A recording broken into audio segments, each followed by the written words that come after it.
네, 안녕하십니까. 닥터코치 영입니다. 자, 오늘은 병의원 주요 경비와 세무조사에 대해서 좀 검토를 해보겠습니다. 자, 우리가 이제 중요한 게 몇 가지가 있었죠.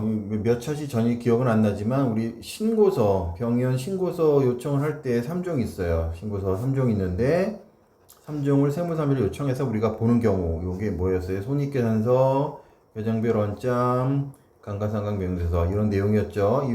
이거 본도 중요하지만 오늘 공부하는 이 주요 경비에 대한 내용과 바로 세무조사의 연관관계가 좀 있어요. 그래서 이 내용도 꼭 신경을 써서 좀 보셔야 될 것 같습니다. 병이원 주요 경비는 과거에는 인건비, 매입비, 임차료 이렇게 주요 경비라고 표현을 했었어요. 자, 이제 여러분이 이제 기억을 못 하실 텐데, 과거에, 그러니까 2020년 이전에는 우리가 사업자 현황 신고, 사업자 현황 신고를 우리가 배우진 않았어요. 부가세 신고 때 배울 건데, 저 그냥 가볍게 들으세요. 면세업자, 면세병원, 면세사업병원 할 경우는 사업자 현황 신고라는 걸 해요. 그런데 그때 주요 경비로 인건비, 매입비, 임차료 이런 식으로 해서 신고하게 돼 있었어요. 그런데 어느 시점에서 세무 신고를 하시는 분들이 너무 힘들다. 자료 파악하기 힘들다라고 해서 어느 순간 없앴어요. 그게 언제냐면 2020년 신고부터 없어졌어요. 이렇게. 물론 표면적인 이유는 신고의 편의사항과 뭐 이제 고충이죠. 세무 대리인의 고충과 불만, 자료 집계가 너무 어렵다. 시간이 너무 타이트하다. 그래서 없앴는데 그거 없앴다고 해서 이걸 관리 안 하겠습니까? 저는 그렇다고 생각하지 않아요. 결국에는 인건비와 매입비, 임차료의 정보를 통해서 세무조사 유형을 점검을 하고 필터링을 했던 국세청이 이걸 표면적으로 사업장 현황 신고서에서 양식에서 삭제되었다고 해서 이게 과연 그냥 다 없어질 것이냐? 그렇진 않다는 거죠. 그래서 우리는 이 주요 경비 관리 방식이 변화했습니다. 예전에는 인건비, 매입비, 임차료 세 가지로 주요 경비를 관리했는서 이 사이에서 불성실 신고 등의 내용들을 이런 부분들을 점검한 목적으로 이렇게 해왔단 말이에요. 그렇기 때문에 제가 말씀드리는 부분은 우리는 주요 경비 이 세 가지에 대해서 공부를 해야 합니다. 그래서 이렇게 볼 수 있다는 거예요. 사업장 현황 신고 전 임시 변경되기 전, 양식 변경 전에는 이렇게 돼 있었어요. 2005년으로 2015년자의 그 현황 신고네요. 여기 보면 임차료, 매입액, 인건비를 세 가지를 경비로 기본 경비로 신고하게 돼 있잖아요. 플러스 기타비까지. 죄송합니다. 그럼 이게 이제 뭐예요? 전체 경비를 다 볼 수 있다는 거잖아요. 우리가 사업장 현황 신고서를 아직 공부를 안 했기 때문에 이런 양식이 여러분 입장에서는 굉장히 생소해 보이겠지만 워낙 중요한 부분이라 일신을 들어드리는 거예요. 우리가 임차료, 매입액, 인건비를 주요 경비로 관리해왔고 이걸 통해서 국세청에서 불성실한 사업장을 점검했던 시기가 언제라고요? 2019년까지는 했다는 거잖아요. 그런데 2020년에 양식이 변경되면서 이게 없어졌어요. 2015년에는 주요경비 신고를 했었는데 현재는 삭제됐습니다. 하지만 내부적으로는 개인적인 판단으로 저는 관리 가능성이 매우 높다라고 봅니다. 그러면 지금은 어떻게 바뀌었느냐? 이렇게 바뀌었어요. 바뀐 걸 한번 보죠. 양식이 이렇게 바뀌었습니다. 사업장을 신고서 양식 변경 후에는 이렇게 돼 있어요. 그냥 그 기본 경비 이런 게 돼 있는 게 아니라 적격 증명으로 해서 매입 계산서 뭐 이렇게 돼 있는데 이건 역시 사업장을 하신 곳에 나온 거라 여러분이 지금은 몰라요. 몰라도 됩니다. 공부할 거니까. 다만 이런 우리가 흔히 얘기했던 주요 경비가 그냥 없어져 버렸죠. 삭제돼 버렸죠.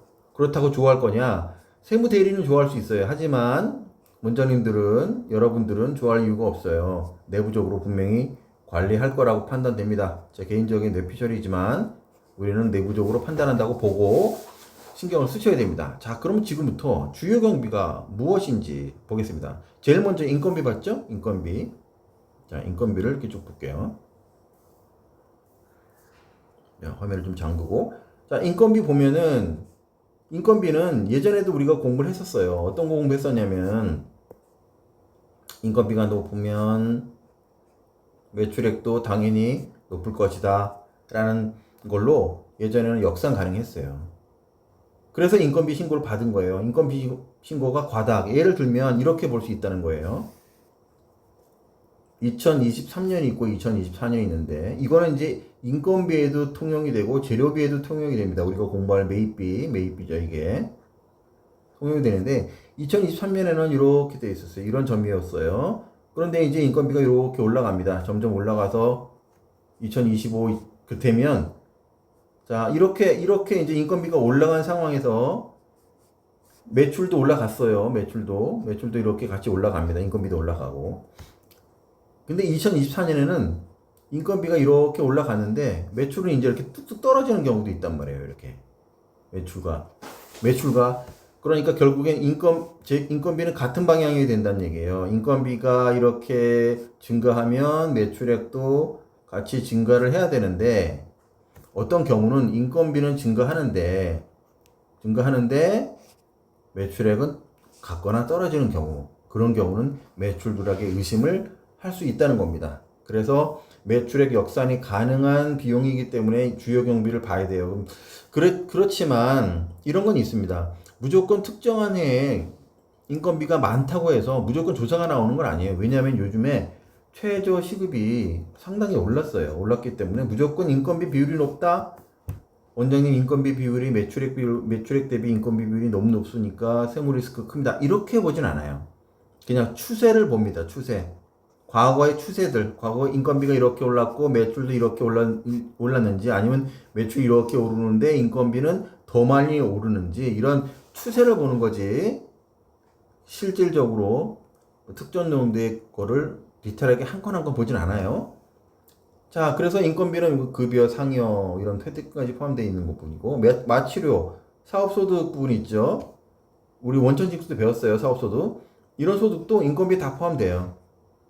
그래서 인건비를 무슨 급여대장만 보통 비율 계산할 때 이렇게 많이 합니다. 이제 인건비 비율 계산 많이 하잖아요. 우리가 중요하니까 계산하는데 급여대장만 넣을 게 아니라 여기는 이제 마취료나 이런 부분도 넣는 게 좋아요. 그래서 전체 실질적인 인건비라고 표현을 하는데 실질 인건비가 얼마나 들어간지 보시는 게 좋아요.